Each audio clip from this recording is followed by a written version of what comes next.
ہن کیونکہ social media دا دور ہے،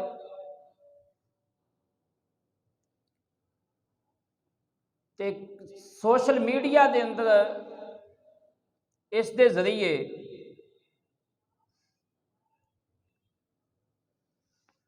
ایک ویڈیو یا ایک تحریر وائرل کی جا رہی ہے،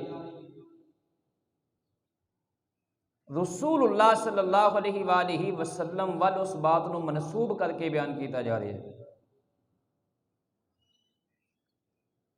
کہ جی جڑا بندہ رمضان المبارک دے سب تو پہلے مبارک دے گا،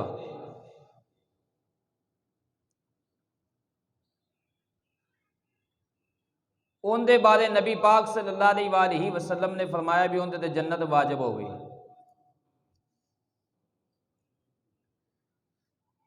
رمضان المبارک دی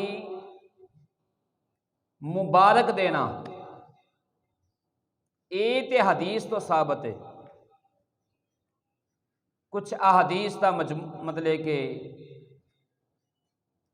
کچھ احادیث نو اکٹھا کر کے تے اس دا مفہوم اور اس کا مقصد ہے، لیکن اے بات اگے بیان کر دینا کہ جڑا پہلے مبارک دے گا اندر تے جنت واجب ہوگی، ایسی کوئی حدیث کتاباں دے وچوں نہیں ملی۔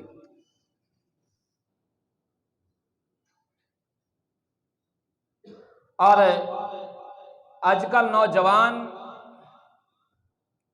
جڑے سوشل میڈیا استعمال کر رہے ہیں، کسے بات دے متعلق بھی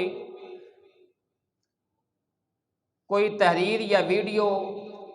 اس تے غور نہیں کیتا جاندہ، جو ہی پچھوں آئی اوویں اگے وائرل کر دیتے۔ یہ طریقہ انتہائی غلط ہے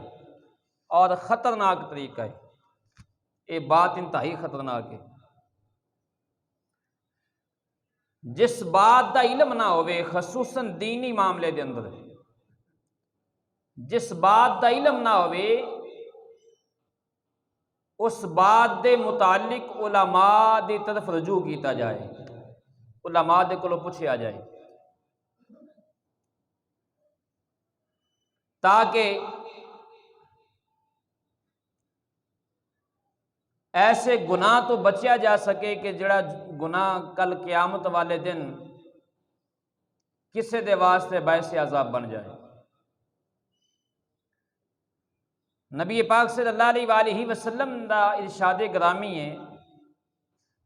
کہ جس نے کوئی بھی جھوٹی بات، کوئی بات گھڑ کے میرے ول منسوب کیتی، مسلم شریف دے اندر حدیث موجود ہے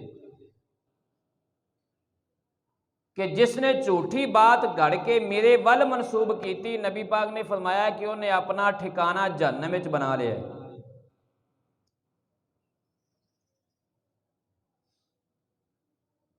اے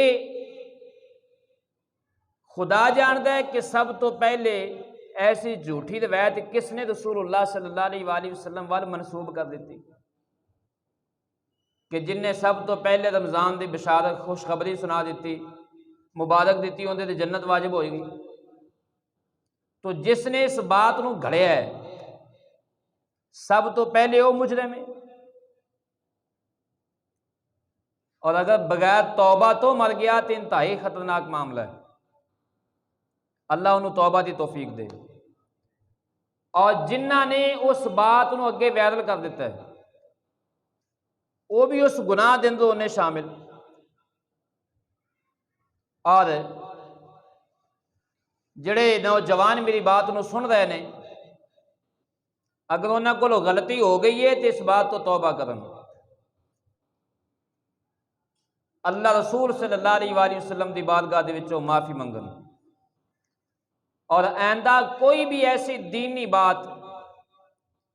جب تک اس دی تحقیق نہ ہوئی اس نو اگے وائرل نہ کرو تاکہ گناہاں تو بچ سکو۔